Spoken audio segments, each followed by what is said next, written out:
most of our trade is done on the WTO. An important thing I think for people to understand is that when we joined the common market, the sort of tariffs we were looking at were about 18%. Right? Our average now would be about 3.5%.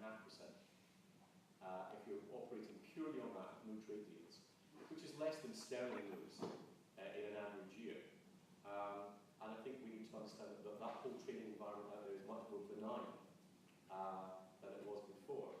I'd like to see us have a lot more cooperation with a lot of those countries, former Commonwealth partners, and partly so that we don't have a discriminatory immigration policy.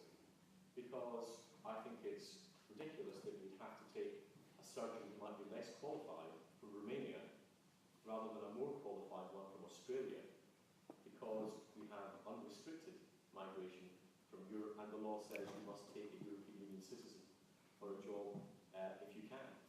I'd much rather see us have a system that says you can choose as an employer anyone you want if they've got the right skills and there's already a job there for them. I don't have an objection to free movement of labour. I have an objection to free movement of people, where there's no labour attached to that, and it certainly becomes a drain on public services. So there are the biggest difference I see is not on that, is not on the trading element of the former Commonwealth, but on the migration and jobs with the former Commonwealth, where I think we could give ourselves a big advantage for no cost. About staying or going out. What concerns me are the myths, as you say, that are being peddled in the whole of the UK, from the in and I believe out as well. And one thing I just would like to say to you, I was quite disappointed to see you, Mr Fox, on stage with Nigel Lafarge. And although I'll be voting out, I feel that we will end up staying in because of the extremist views of Mr Lafarge. And I wonder whether you regret that now. But on a local level, I wondered why you were telling people that immigration was the cause of the loss of our green spaces. Because locally, which you know this area really well, it's certainly not immigration that's caused the loss of our green spaces and the massive development. Thank you. I'll explain both of those. Well, at the beginning of the referendum, you know that because it's not a general election, you're not going to just be with people of your own party, and I'd be happy to share a platform with people who are making the case for me. I don't always necessarily agree with the emphasis of their argument, and I'll make my own argument, but I think it's very important that people hear the arguments. And the Prime Minister shares a platform with Sadiq Khan, who only 2 weeks earlier was telling us was utterly unsuitable to be the Mayor of London. So you get odd bedfellows in a referendum. As you go around, what's been interesting going around the country actually is if you take those basic 3 reasons that I gave about control, sovereignty if you like, migration and money, the mix is quite different depending where you are in the UK.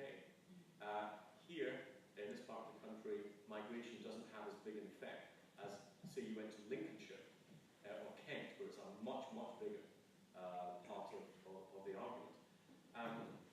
But the point I was making about the green space was this, that we do not have a direct relationship between migration and housing demand. We have an indirect relationship. And so when the population goes up as it has by 3 million, half of that due to the European Union, net in the past 10 years, governments don't just say, well, you must build more houses in the areas where you've got migration. They say that's the size of the population, and we have to divide that number up around the country. So they tell local authorities that's your share of that extra housing that you have to build. And so you can get a ripple effect, and you can actually find that you get, inverted commas, a housing need identified by central government, although that may be the last thing that locally you may perceive there to be. It's handed out, parcelled out by central government. The failure to control total migration means that central government will instruct local government to build more houses around the whole country. So between University of Leicester said that between 2006 and 2012, 56,000 acres of land were built over in this country. And it just stands to reason that if you have an uncontrolled increase in your population, you will get an increase in house building. More green spaces will disappear. But my argument is not necessarily say whether that's a bad thing or a good thing. We might decide we wanted to do that, but at the moment we can't make that decision because we can't control the number. And it's, for me, about control. And if you look at that increase we're getting at the moment, 330,000 last year net coming into the UK, of which 184,000 were from the EU, we would have to build one house every 6 minutes just to satisfy that increase in housing demand before we built any houses for those already in the United Kingdom.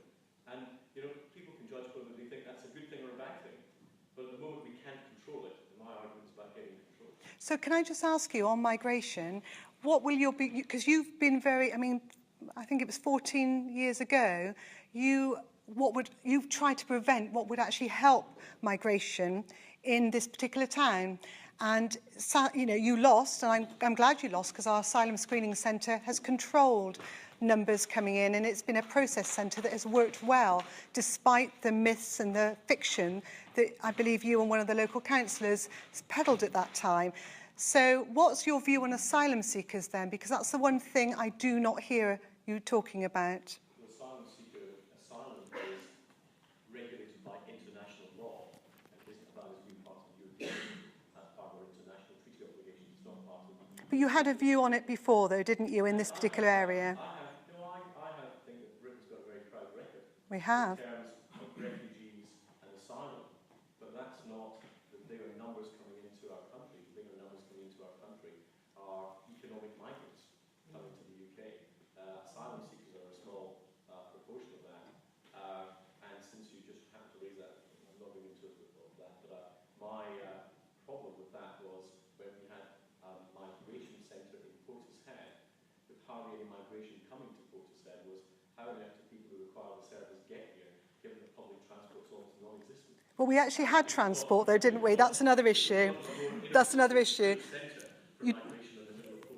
Luckily, you were proved wrong on that, Mr Fox.